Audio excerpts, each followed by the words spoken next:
Well, thank you everyone for turning out on such a snowy day. I guess it looks like we're going to have a real winter on the loose for a change. First of all, I'd like to thank this group. I had a meeting with a government class along with a couple of the other candidates, and they asked me what was the most important thing for America to learn out of this election. And I said civility is really starting to be lost within the political realm. And that I think that was the thing that I'm most sad about. I was standing on a corner waving a sign on election day by the Armory, and this sweet little couple drove down the street in their Subaru, and I thought, oh good, here's some folks coming to visit, to vote, and they look so sweet, this older gentleman and must have been his wife, and as they went around the corner, the entire way around the corner, they were flipping me off. And I was so shocked and ashamed of my community for that. This is not an easy job for either side, whether you're a Republican or a Democrat. Really, Idaho is a citizen legislature. We eat in the restaurants here, we shop in the grocery stores. The things that happen are hurtful. And I just wanted to share how much I've appreciated the kindness of the League of Women Voters. You're always gracious and kind and respectful. We don't always agree on policy or how things should work out, but I do think we always agree on caring for each other, and I just wanted to thank you all for that. So I have my committee assignments, and I stayed on the Agricultural Affairs Committee and the Business Committee, but I did change from Health and Welfare to Revenue and Taxation. So I thought the last session, I told everybody I felt like I was drinking out of a fire hose because Health and Welfare has 17 pages of acronyms. And so through the first year, I was like, what are they talking about now? Until our assistant made me a cheat sheet of the most popular acronyms that are used, and then I would be looking at my cheat sheet to decide what they were talking about on that particular day. Now I've gone to Rev and Tax, and I'm afraid I'm going to have to get a whole new cheat sheet because it's very complicated. I just was visiting with Linda Pike here for a minute before the meeting started about her position on the Tax Board of Appeals, and asked her if she had some thoughts on how I could prepare, and I think it's very complicated. And so I heard from the speaker that I was now going to be getting a graduate degree in property sales and income taxes, so that's what I'm going to be working on this session. I think that there's a number of issues that are going to come up, and then there's obviously some issues that won't come up, but I think that are in the works. First of all, how our schools are funded, I think especially our rural schools is becoming more and more of an issue in Idaho. And there's an interim committee that's been meeting on that since the end of last session, and there's some really good thinkers on that committee. They recognized that there's a problem, which is a good thing, and I think that's pretty basic, but not everybody serves a rural district. And over 50% of the students in Idaho are currently attending schools in a rural district. I don't know that they're going to come forward with legislation this year to address those issues. I hope that one of the things that we're going to be able to do is find some better equity for our rural schools, both in facilities and in programs. And I'm very confident that there's some great leadership there that those folks have the same concerns and goals.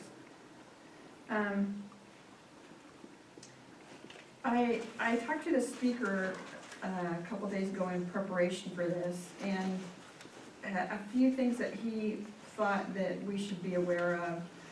The Citizens Initiative over campaign finance gained almost enough signatures to go on to the ballot. And so that's obviously an issue that's important across the state. And that he feels that the legislature needs to respond to that.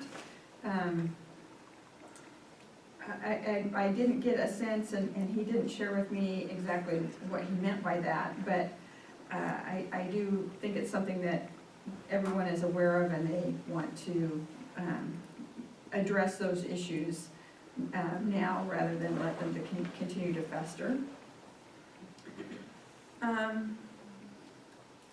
On the GAP population, and I hope you all know that I took a stand on that, and I'm afraid that given the uncertainty in Washington DC with what's going to happen with the Affordable Care Act, that really right now the most that we can hope for is to shift some dollars that are currently being spent on the Millennium Fund and some other dollars, and I've talked to Chairman Wood about this, to really shift those dollars to beef up primary care through the community health networks.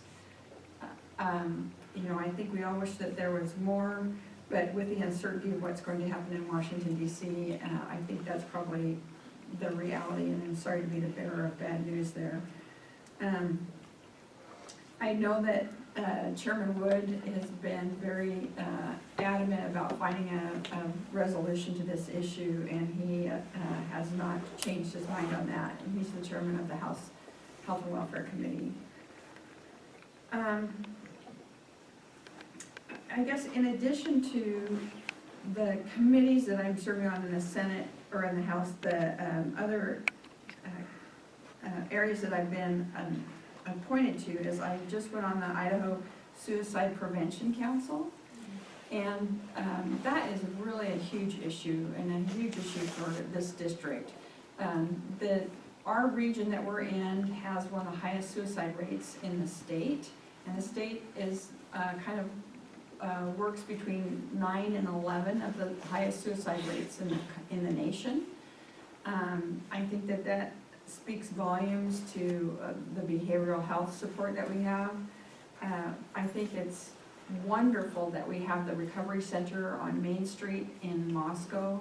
I think that says a lot, that that's not an issue that we're hiding, you know, back in the back alleys anymore, that it's an issue that we're bringing forward, that those are folks who have challenges that they are facing head on, and that it's good for us as a community to support them head on as well.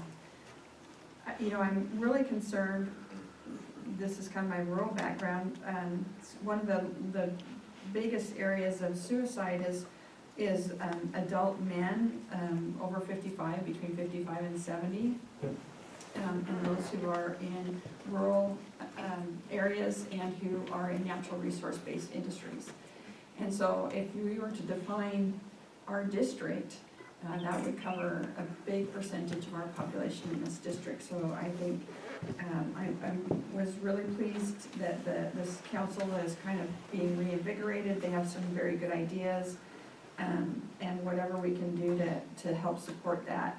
I've actually been in some meetings with a group down in Boise that represents the agricultural industry, the food producers of Idaho, and talked to them about how they could get the word out. So those folks include representatives from the Idaho Cattle Association, the Grain Producers Association, the Potatoes Association. So it's all the kind of the grower groups and commissions in the state, and how could they use their, almost all of them have magazines, monthly magazines, how could they use their network of communications to kind of help draw attention to this and help combat some of the suicide issues that rural Idaho is facing. Now, along those lines, I'm on the Idaho Rural Council, which is also very interesting, and that is a group that looks at ways to bring industry and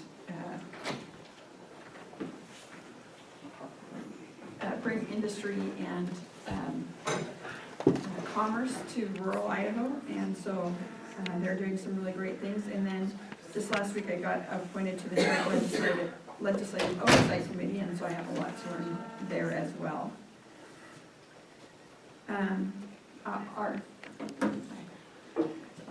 A lot of what we've been doing in the last, since the election has been to meet with different commissions and organizations, and so I've been learning a lot about the issues that they would like to bring forward. For instance, I met with Idaho Department of Transportation yesterday, the Tax Commission, the Fish and Game, and the Idaho Medical Association, just in this last week. And so the biggest issue for the Idaho Medical Association, other than the gap, they are talking about their policy on the Idaho College of Orthopedic Medicine. This is something that Idaho State University has really pushed, and they're planning to accept their first class in 2018. They're building a campus down in southern Idaho in Meridian. The IMA is neutral on this College of Osteopathic Medicine, but they are concerned because they're planning to accept their first class of 150 students, which is going to be a huge burden on the state for preceptors as these students work through the system. And as you can imagine, I'm very concerned that that's going to impact the success of our joint program with the University of Washington and the University of Idaho hosts here, the WWAMI program. And so we had some conversations about how we could ensure that WWAMI stays robust. I've been supportive in the last few sessions on helping increase the number of those students that we're supporting, both at the University of Washington and the University of Utah's medical school. And I think the preceptors and the internships are the things that or the residency trainings are the things that are kind of the stopping point for us here in the state. And so how can we continue to increase those? The other big issue that they were talking about was and the faith healing issue in the state, and there is a working group that has been reviewing how that works. So there's some pockets across the state where parents are refusing health care for their children because of their faith, and that has put some of these children at risk. And so the legislature and this working group has been trying to find a way to appoint an advocate on behalf of the child if it gets to the point where it is a life-threatening issue. And so I would expect that is something that we'll be looking at this session. For those of you who hunt, I don't know about you, that's not me, but that is a number of people. Fish and Game is looking to increase residents' licenses, tags, and fees between $1 and $6 starting in 2016 or 18. So we had quite a conversation about that on Monday. And if you have a chance to go on the Idaho Department of Transportation website, they are really doing an incredible job, and they're getting a lot of awards for it. They have one of the highest employee, the employees have high morale. They're very excited about what they're doing. They push down the ability to make decisions and solve problems down to the folks that are out there driving the snow plows. And they come up with some very innovative solutions to the issues that they were facing.